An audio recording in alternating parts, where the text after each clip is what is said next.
Hello and welcome back to EAC, and it is Halloween night. We're here at Ben's house, and we just finished watching The Shining. It was yours, and yours first time seeing it. And by the way, I'm here with Ben, John, and other John G, and John M. You were in my 47 Years Down review that we did a little while back. So, but we just finished watching The Shining. It was your guys' first time seeing it. This was like my fourth or fifth time seeing it.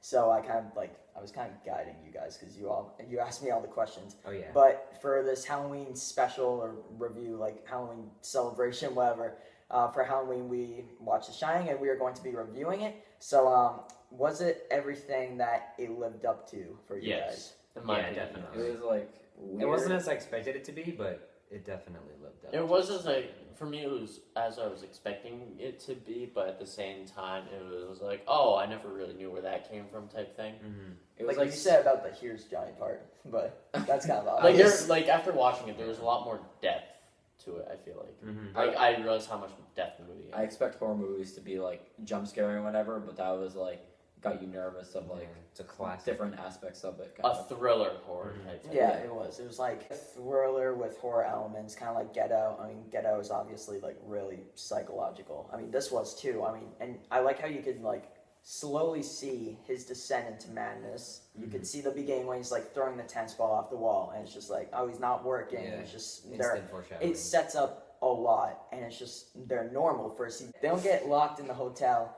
and immediately become crazy. Like, it takes a little while to build up. Like, how we meet all the characters before, like Dick Halloran, and how he comes back later in the movie and stuff like that, like you said, has, like, more depth to it after you see the movie than if you were just, like, on the outside watching it as if, like, oh, The Shining is a classic horror movie, but once you actually see it, you realize how much went into it. And Stanley Kubrick, obviously, like... Yeah.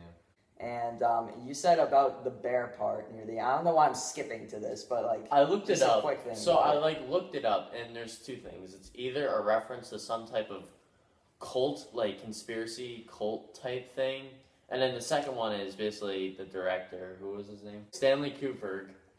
I'm sorry. Did you just say Kubrick? Cooper? You said it. No, just say the director. So, alright. Cut that out. I'm not gonna... So there's two conspiracies I googled, and the first one is that it's like a cult type reference, and then the second one is that the director was kind of trying to like annoy Stephen. What are you even saying? Why am I having such a brain fart? So I don't know why. But anyways, past the bear part, like there was a lot of just extra like creepy stuff that he just put in, as you said, like just to annoy him at some parts, and like just secret messages. And speaking of secret messages, like the conspiracy about like the moon landing when Danny has that Apollo 11 shirt on. But going past that, what was your guys' favorite scene in the movie? Because it's like it's 2.5 hours, so you have a lot to choose from.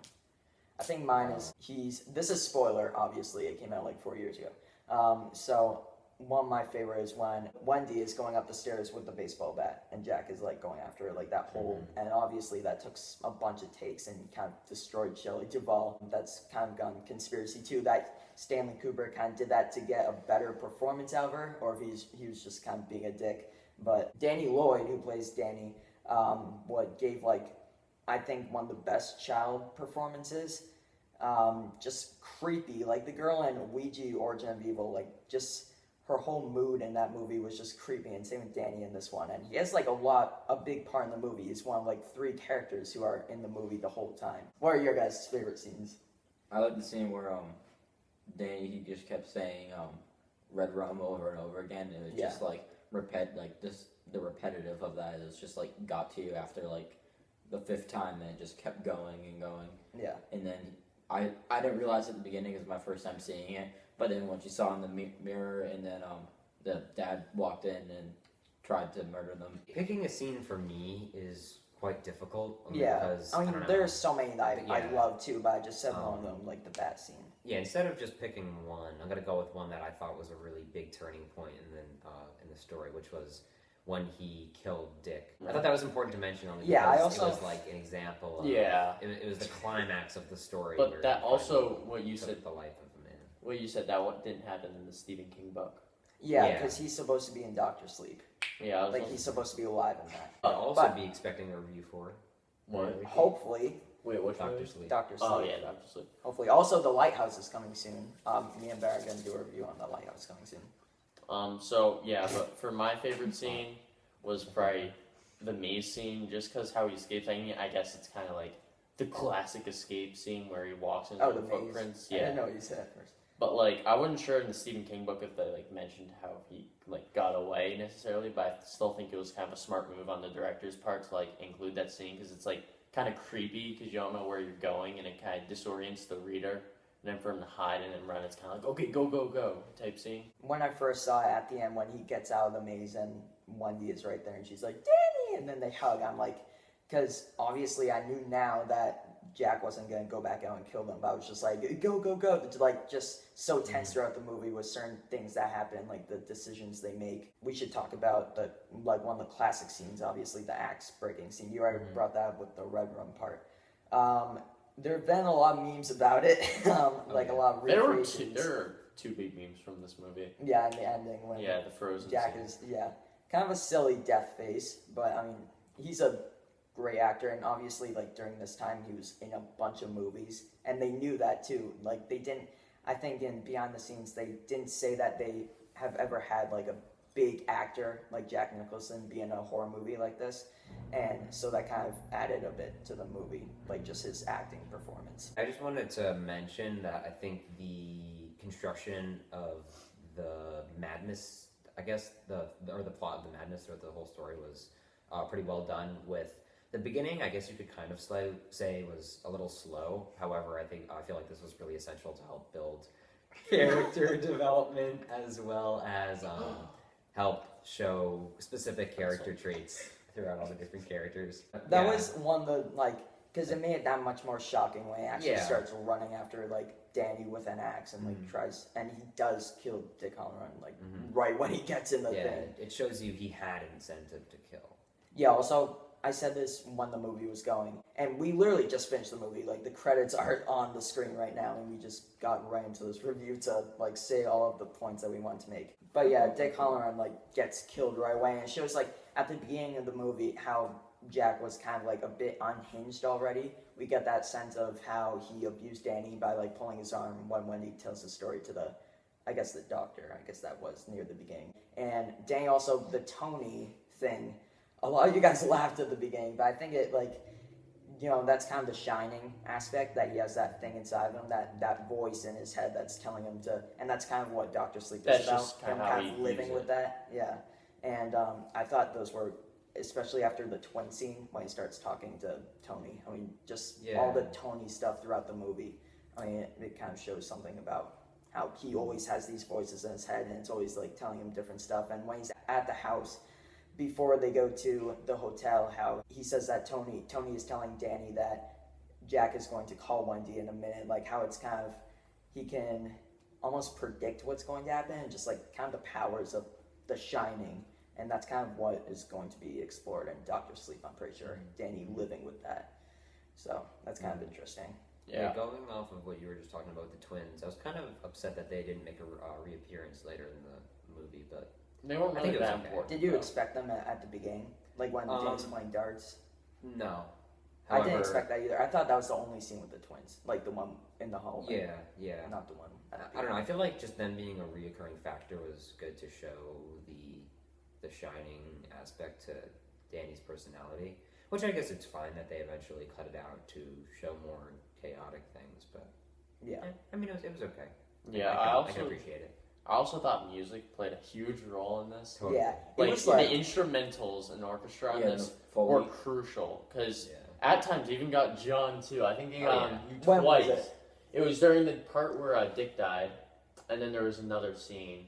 It was the red one, and then zoomed in on the murder thing. It got him twice, and it completely did the whole theme justice. It got you tense. It got you creeped out. The music was crucial. If a movie like this was made today, it would be jump scare after jump scare, and you said that about how it's not jump scares every scene. It's like anxiety kind of scary. Psychological. You just want, like, you want something to happen, but it does the exact opposite of what you want to happen. Like, they're about to escape through the window, you have all these ideas going through your head of how they escape, or how they could escape, but... It's putting you in that, like... But She just defends herself against the husband. Well, and with the Foley thing too, the sound. There was this one scene. It was this car, like the kid was driving this blue like car through the hallways. The tricycle. Yeah, tricycle, whatever it was. No, he's on the carpet / wood floor thing. Yeah. You can hear like the different Foley aspects of it, and then it like feels like you're almost like the ghost behind them, like following like you're almost Tony following him around. Yeah, it's like just a those lot of aspects. unnerving scenes. Yeah. That it's like unpredictable what could happen. And I think the ending, I mean, as we said, we just saw the ending, like right The before credits we are literally started on the TV right now. Yeah. So. So, I mean, the ending has caused a lot of, not controversy, but different theories of what people could say it could be. And you said that you think that he got like absorbed into the hotel and he's one of the spirits now. A lot of people think that he's been there the whole time and he's just, and also Grady says that you've always been the caretaker, and that a lot of people use that as kind of a thing to put into their theory about, oh, he was always there. But I think that scene with Grady too, how he like kind of realizes, and it's dropped almost subtly, because at the beginning of the movie we know that the guy killed the twins and his wife and then killed himself. But in the bathroom when he's talking like, do you have a family, Grady? And he's like, yeah, I have 2 girls and a wife. And then it all kind of just comes together that way. And Jack starts to realize that, oh, like this guy's the guy who killed his family. And a lot of hallucination scenes, like when he's drinking and the bartender Lloyd like giving him a drink. You could have your own take on that if he was actually drinking, like if he somehow got a drink. I think just the ghosts were just kind of, the spirits were just messing with him. Yeah. Like, and kind of getting him in this mindset. Also, Grady later in the movie lets him out of the freezer that Wendy locks him in after she hits him in the head with the bat. And that's kind of, you could, and it's, you could see how Grady wants Jack to kill his family. He's like, okay, I'm going to let you out, but you need to, he says, like, correct them or something. Yeah, I'm pretty sure he says you need to, like, do the job, basically. Yeah. So I wanted to break down a scene with you guys. Okay. That I don't know. I don't know if it was just me or just me thinking, but it was the scene at the end when Wendy was looking over the main entrance, like large room hallway, and she saw all the skeleton bodies, and I feel like that could have played a bigger role in than we might have thought. What are you referring? I don't know. I was thinking maybe it just had something to do with like the end photo, that they were all present for the accepting of a new member or something like that. That I don't know if she was just able to see them or if it was something else, but I don't know. I thought I would just bring it up since it came across my mind. I've always thought this. I don't really know why. I mean, I don't think it's right, but a lot of things in this movie are open-ended to what you could think could be a possibility. But the first time I saw it, I was like, oh my god, the whole hotel is like abandoned and they're thinking that it's like everything is going on. It's like a stupid theory, but I feel like someone's done it before because I feel like I've heard it. But she sees like a glimpse of what the hotel is actually like there are cobwebs everywhere and everyone's dead and stuff. And it's kind of hiding behind the beauty of the hotel. And obviously the cinematography in this movie, like from the opening shot, is awesome. It's obviously a classic for a reason. I see this at the beginning, like if it lived up to what you thought it would be.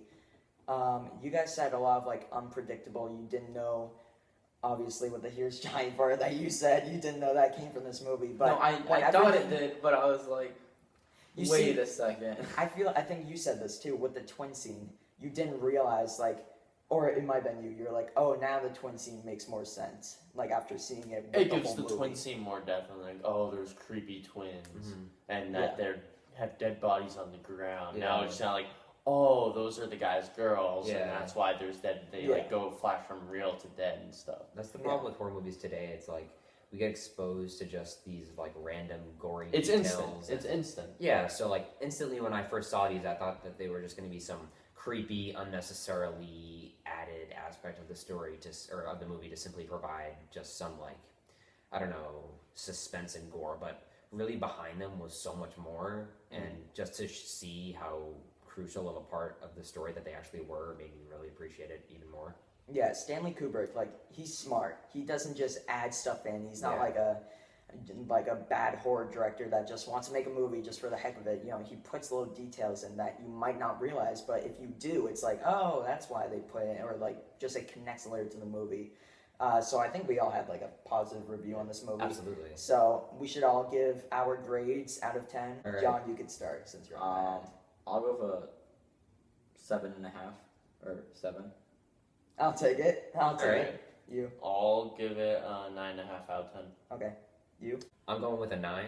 And I think I'll go with a 10 out of 10. This movie is my number 6, like out of any movie, not just horror movies. And there's so many things in this movie. They could be little things or big things that are just Stanley Kubrick just put them together so well. But yeah, thank you all so much for watching this review on The Shining. I mean, I feel like I would have done this by myself as a solo review, but I'm glad we did this for the Halloween special or celebration on Halloween. You might be seeing this after Halloween. I don't know if I'll try to post it tonight. But yeah, thank you all so much for watching this video.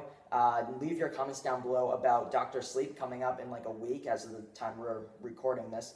And your thoughts about The Shining as a whole. Pretty much any comment in the comment section. I'd like to hear feedback from you guys about whatever you want from me, like what videos to make. But yeah, so thank you all so much for watching this video. I hope you all enjoyed it. Hope you had a happy Halloween. And hopefully we'll see you all later. Goodbye. Bye. Bye. Movie review.